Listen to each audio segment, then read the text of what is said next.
Good morning, boys and girls. Welcome back to school, week 1, term 2. This morning I'm going to be doing some PE exercises with you, hopefully that you can do at home, that the remaining students and staff have been doing at school.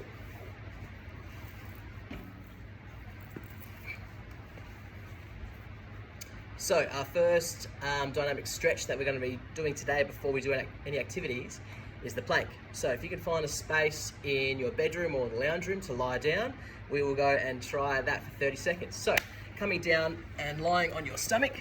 Now, you need to be up on your elbows, your toes need to be pointed to the ground, and you're going to try and lift your stomach up level, nice and straight with your back for 30 seconds if you can. So let's give that a go. 1, 2, 3, 4, 5, 6, 7, 8, 9, 10, 11, 12, 13, 14, 15, 16, 17, 18, 19, 20, 21, 22, 23, 24, 25, 26, 27, 28, 29, 30. Good job. Now, our second dynamic stretch is the meatball. So, rolling back over onto your bottom, we're going to lie down on our back and we're going to lift up our legs up to our chest and bring our arms across and fold them, touching each opposite shoulder.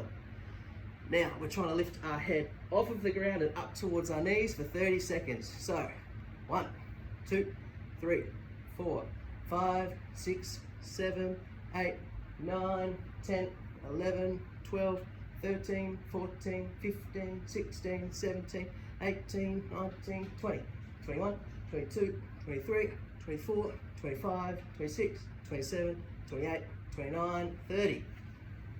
And those are our 2 dynamic stretches.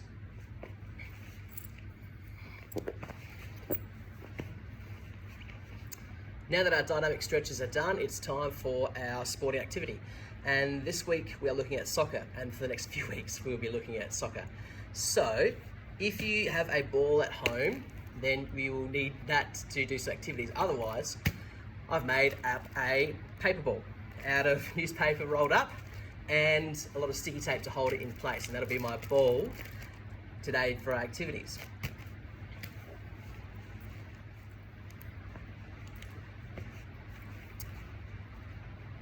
Each week we have also a book of the week, and this week it's Alexander's outing, and some of our activities will be based on the terminology or the wording, the directional wording based in the book. And this week, Alexander is the lovely duck and he goes on a lovely excursion and he gets into a bit of mischief or in a bit of trouble. But what I really want to take away from the book are these 2 really key words, is through and past. And I'll be using these sorts of words hopefully in my activity today and my activities throughout the week with the kids at school.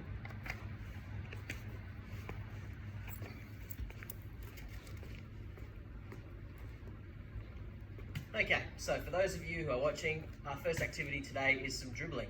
And I'll be using my soccer ball and the table and these chairs or any other unbreakable obstacle you might find at home to do some dribbling skills. So, I'm going to dribble past the chair. I'm going to start with my ball right here, and I'm going to use the insides of my feet to do little kicks as I move towards my directed goal. So away I go. I'm going to head towards that table. I'm going to go past the table,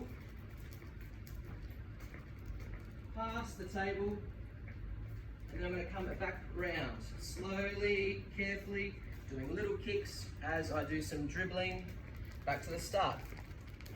So for those of you at home, you'll hopefully be doing some slow dribbling skills. Now, for those of you who are a little bit older and have a firm grasp on some dribbling, we're going to do some weaving around these chairs as we move towards our table. So, coming back to the start, with my ball, I do little kicks as I slowly dribble around the chairs, going nice and carefully, nice and slowly. I go past the table,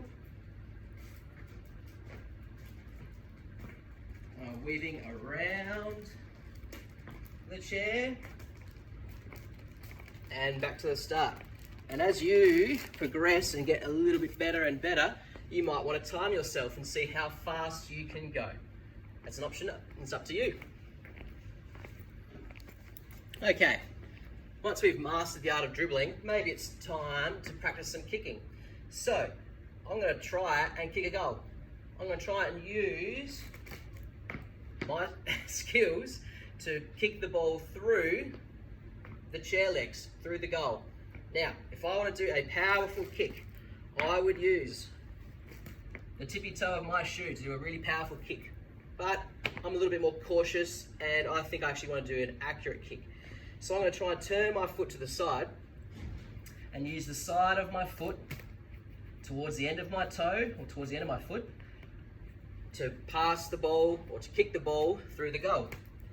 Now, if you find this really easy, you might decide to take a move back. But to start with, I'm going to start maybe a metre away from the chair to see if I can kick it through to get a goal. Bingo.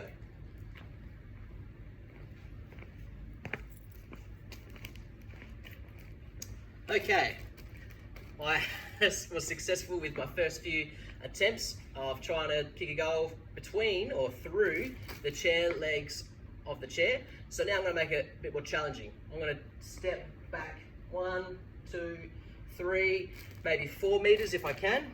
If you can in your lounge rooms, maybe, or in your backyard on some grass that hopefully isn't wet from the rain. I'm going to see if I can try and kick the ball through the chair legs. Oh, unsuccessful. Okay, hopefully this time from a fair distance away, I will be able to kick the ball through the chair legs. Now, what I've just found out that I haven't been sharing very well is that all of your power are going to come from your legs. So the way you approach your ball when you kick it is really important. So I like to stand maybe 1 or 2 feet or 1 or 2 steps behind the ball. And then it's really important where my opposite foot goes before I kick the ball. I call it my plant foot. So I take a step that plant foot, and then I come through and try and swing my foot nice and cleanly to see if I can get a nice shot on goal. So, here we go. Step, step. Nothing but net.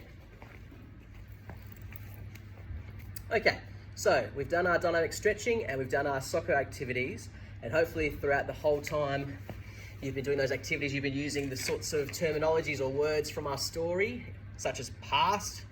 I was able to dribble the ball past the chair or tree, and through. I have been able to kick the ball through the chair legs. Hopefully you can, hopefully you did. Each week there will be a challenge in these challenging times, and this week in classes I've been doing a star jump challenge. You have a minute to do as many star jumps as you possibly can. So I've got a number, there's a student in room 5 who's got a number. They have been able to do a certain amount of star jumps in that minute. I would love it if you could try at home to try and beat that number. Before my video next week, I will post how many star jumps I did and how many star jumps the top student has been able to do at school. So good luck, and here is 1 star jump to get you moving. Hands by sides, feet together. 1, 2, 3, 4, 5. Good luck.